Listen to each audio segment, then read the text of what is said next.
The first time he saw the number, he was standing alone in an airport departure hall, holding a boarding pass in one hand and staring at his investment account in the other. He stopped walking. The number wasn't enormous. It wasn't the kind of balance that made someone wealthy, but it was large enough to make him remember exactly where he had started. 36. 16 years earlier, that number had represented something completely different. Back then, 36 felt late. He had watched other people talk about investing as if they had discovered the secret years before him. Some had started in their 20s. Some had already bought homes. Some seemed to understand money naturally. He felt like he was entering a race after everyone else had already been running for miles. Now he was 52, and standing inside a crowded airport, surrounded by people rushing toward flights, he realized something uncomfortable. The biggest advantage he had built wasn't the balance on his screen. It was everything he had learned between those two numbers. He looked at the account again, then at the departure board. His flight was boarding soon. 16 years earlier, he would have thought a moment like this was impossible. Not because he believed he would never have money, because he couldn't imagine having enough financial breathing room to make a decision without immediately calculating what it would cost him. Now he could. And that difference had started with a decision so small that, at the time, it barely felt like progress. Liam here. This channel tells money stories through real situations involving investing, saving, income, debt, financial psychology, wealth building, financial mistakes, and financial freedom. This story is for educational and entertainment purposes, not personalized financial advice. If you enjoy learning money through stories rather than lectures, subscribe and follow along. Because this isn't a story about becoming rich overnight. It's about what can happen when an ordinary person starts building wealth at 36, and what he wishes someone had told him before he began. At 36, he thought his biggest problem was starting late. He didn't know that the belief that he was behind was about to become more dangerous than being behind itself. At 36, he was sitting in a crowded office break room when he finally admitted something he had avoided for years. He wasn't where he wanted to be financially. His paycheck arrived regularly. His bills were paid. He wasn't drowning in debt. From the outside, everything looked normal. But normal wasn't the same as secure. After rent, transportation, food, insurance, subscriptions, and the occasional expense that appeared at exactly the wrong time, there wasn't as much left as he wanted. He had some savings. He had made a few financial decisions he regretted, and he had almost no system for turning his income into long-term wealth. That afternoon, he opened his phone and looked at his accounts. Then he did something painful.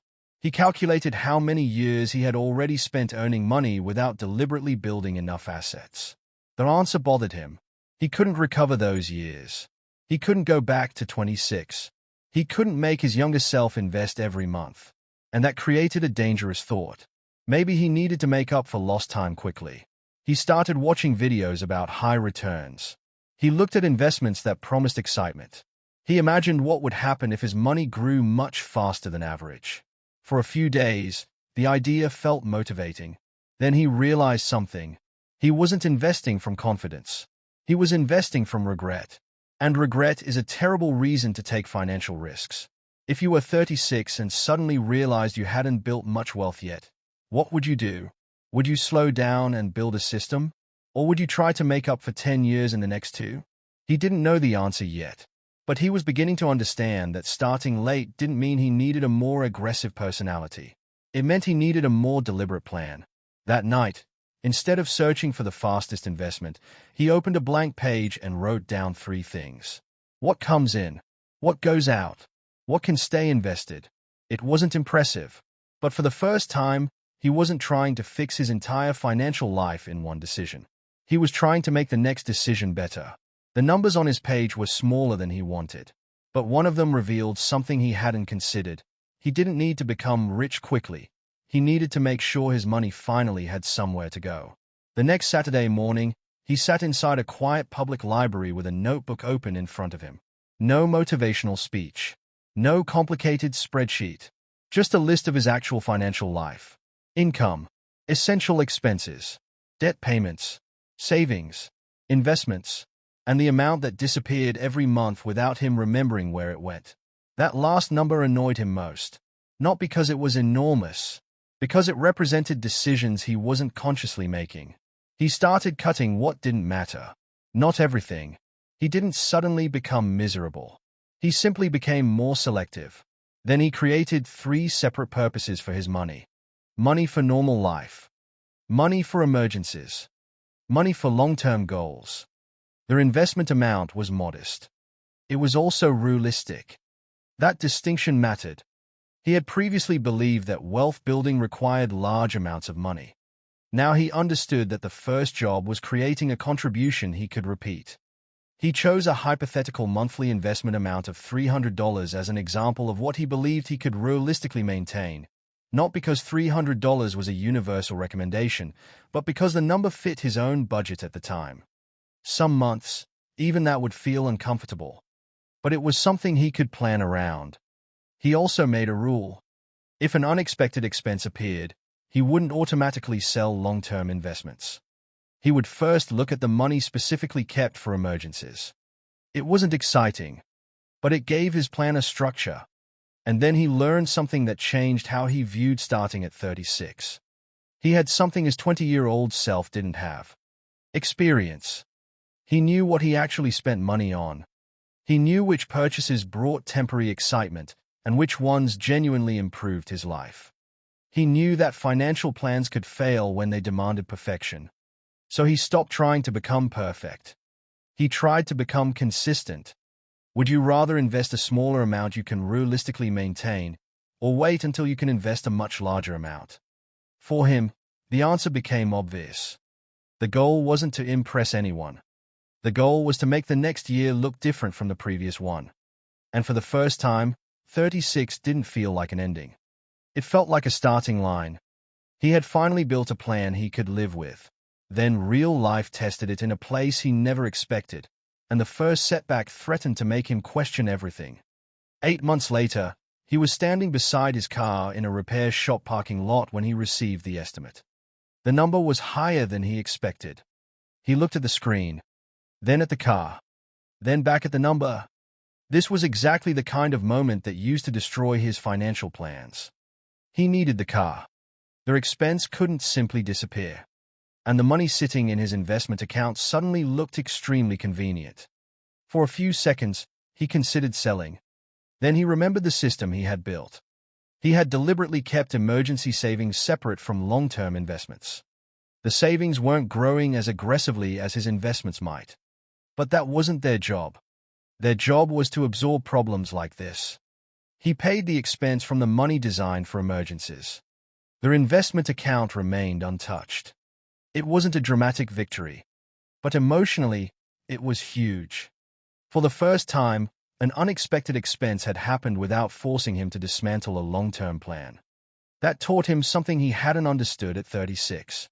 Building wealth isn't only about maximizing what can grow. It is also about preventing ordinary problems from forcing you to sell long-term assets at the wrong time. Over the next few years, he repeated the process. His income changed. His expenses changed. Some months he invested more. Some months he invested less. There were purchases he regretted. There were months when he wondered whether he was moving quickly enough. But something important was changing. He was becoming less fragile. He could handle a surprise without immediately reaching for a credit card or selling investments. And that gave him something more valuable than a perfect balance. Time. Time to think. Time to make decisions. Time to let long-term investments remain long-term. At 36, he had thought wealth meant having a large number.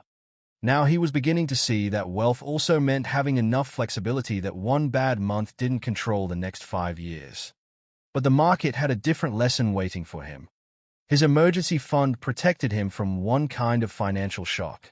The next shock would appear on a screen, and he couldn't fix it by simply paying the bill. 2 years into his new system, he checked his investment account during a lunch break. The balance was lower. He refreshed the screen. Still lower. He put the phone down, then picked it up again. The decline wasn't imaginary.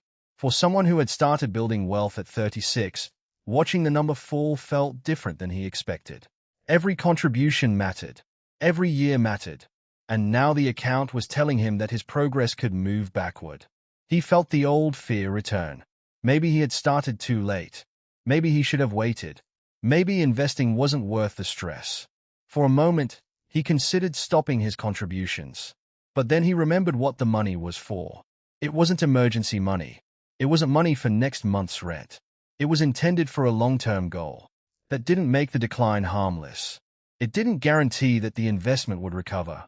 It simply gave the decline context. He had to judge the decision according to the purpose and time horizon of the money, not just the number he was seeing that afternoon. So he reviewed his plan. His emergency savings were still there. His everyday expenses were covered. His investment horizon remained long. He decided not to make a major change simply because the screen looked frightening. That was one of the hardest lessons he learned. Investing isn't difficult only because markets move.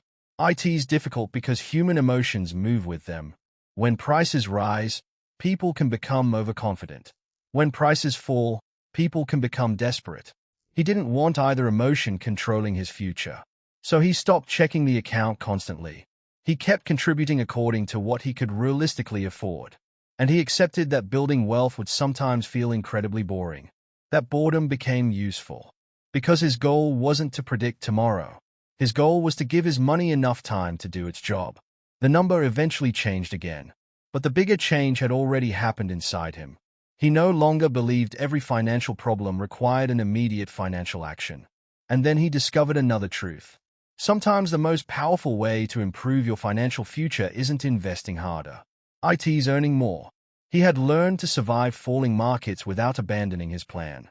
But now he faced a different ceiling. There was only so much wealth he could build from a paycheck that barely changed. By his early 40s, he had become much more disciplined. But discipline had exposed a new problem. His expenses could only be reduced so far. He could cancel subscriptions, cook more often, delay purchases, shop carefully, but eventually, cutting expenses stopped producing meaningful progress. His income had become the bigger variable. One evening, he sat alone on a train after work, looking through job listings on his phone. He realized that if he wanted to invest more without constantly squeezing his lifestyle, increasing his income could change the equation. So he started learning. He took on work that required new skills. He applied for opportunities that paid more. Some attempts failed. One opportunity didn't work out. Another required more effort than he expected.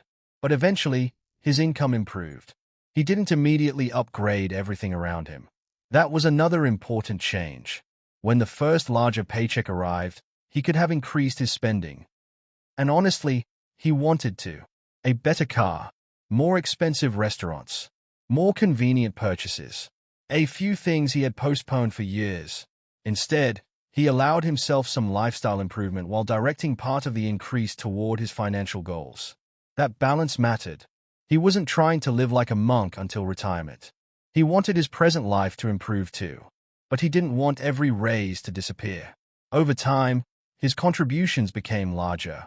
Not because he discovered a secret investment, because the gap between what he earned and what he needed became wider. That was one of the things he wished he had understood earlier. Wealth building isn't just about finding the perfect asset. It's also about creating a sustainable gap between income and spending, and giving that gap a purpose. He started thinking differently about every raise. Instead of asking, "What can I buy now?" he asked, "What part of this can improve my life today, and what part can improve my options later?" That question didn't eliminate temptation. It simply made the trade-off visible. And slowly, his financial life began to change. Not dramatically. Quietly. Their account grew. His emergency savings became stronger. His income improved. His confidence became less dependent on what the market did that week. But there was still one thing he hadn't learned. Money could create freedom, but only if he understood what freedom actually meant to him. For years, he had measured progress in dollars. Then one ordinary afternoon, he realized the number he really wanted wasn't sitting inside his investment account. At 48, he was sitting in a quiet cafe between two appointments when he opened his financial plan. The balance was higher than it had been at 36. His income was different. His savings were stronger. His investments had experienced good periods and bad periods. Nothing had happened exactly the way he imagined. But he noticed something more important. He had options. He could handle a financial surprise without immediately panicking. He could turn down certain opportunities that demanded too much of his time. He could consider changing jobs without feeling that one missed paycheck would destroy everything. He could spend money on something meaningful without feeling guilty about every dollar. He could also say no. That was the part he hadn't understood at 36. Wealth wasn't simply the ability to buy more things. It was the ability to make more choices without every choice being controlled by financial pressure. He looked around the cafe. People were working on laptops. Phones were ringing. Cars were moving outside. Everyone seemed to be going somewhere. He remembered the man he had been at 36. That version of him wanted a number, a target, a finish line. Now he wanted something different. He wanted a life where money supported his decisions instead of constantly dictating them. That didn't mean he could stop working forever. It didn't mean he was financially invincible. It didn't mean every investment had succeeded. It simply meant that 16 years of consistent decisions had created more room. And suddenly, he understood the real cost of waiting. It wasn't only the money he could have invested earlier. It was the years of flexibility he could have built earlier. At 36, he had thought the biggest reward of wealth would be having more money. At 48, he realized the bigger reward was having more control over his time and choices. That realization made him open the same spreadsheet he had created years earlier. At the top was the date, 36. Below it was the question that had changed everything. What is this money supposed to do? He smiled, because now he knew the answer wasn't a single number. It was a life. He finally understood what he had been building. But 4 years later, one quiet moment would bring him back to the same question and reveal whether 16 years had actually changed his life. At 52, he closed the investment app and put his phone away. There was no dramatic celebration, no giant check, no sudden announcement that he had become wealthy. Just a quiet realization. He had spent 16 years doing something that looked almost boring from the outside. He earned. He saved. He invested. He made mistakes. He adjusted. He waited. He kept going. And somewhere along the way, the question had changed. At 36, he asked, "How do I catch up?" At 52, he understood the better question. How do I build a financial life that gives me more choices? That difference changed everything. He wished he had known that starting at 36 wasn't a reason to gamble. It wasn't a reason to chase extraordinary returns. It wasn't a reason to copy someone else's strategy. And it certainly wasn't a reason to believe he had already missed his chance. He wished he had understood that wealth building is a process. Your income matters. Your spending matters. Your savings rate matters. Your investment choices matter. Your time horizon matters. And perhaps most importantly, your behavior matters when things don't go according to plan. There were years when the market didn't cooperate. Years when expenses appeared. Years when his income changed. Years when he wondered whether the progress was worth it. But none of those moments had required perfection. They required another decision. Then another. Then another. That was the lesson he wished someone had given him at 36. Don't spend the next decade trying to become the person you think you should have been 10 years ago. Start with the person you are now. Give every dollar a purpose. Build enough financial breathing room that emergencies don't destroy your future. Increase your income when you can. Invest according to goals and risk you actually understand. Let time work instead of constantly trying to outsmart it. And don't judge your entire financial future by what your account says today. Because at 36, he thought he was late. At 52, he realized something very different. He hadn't been late. He had simply been at the beginning. And if you're 36 right now, maybe that's the part worth remembering. You don't need to know exactly where you'll be 16 years from now. You need to make sure the decision you make today gives that future version of you something better to work with. Because wealth isn't built in one perfect moment. It's built in ordinary decisions that become powerful because you keep making them. And sometimes the most important financial decision isn't finding the perfect investment. It's finally deciding to begin.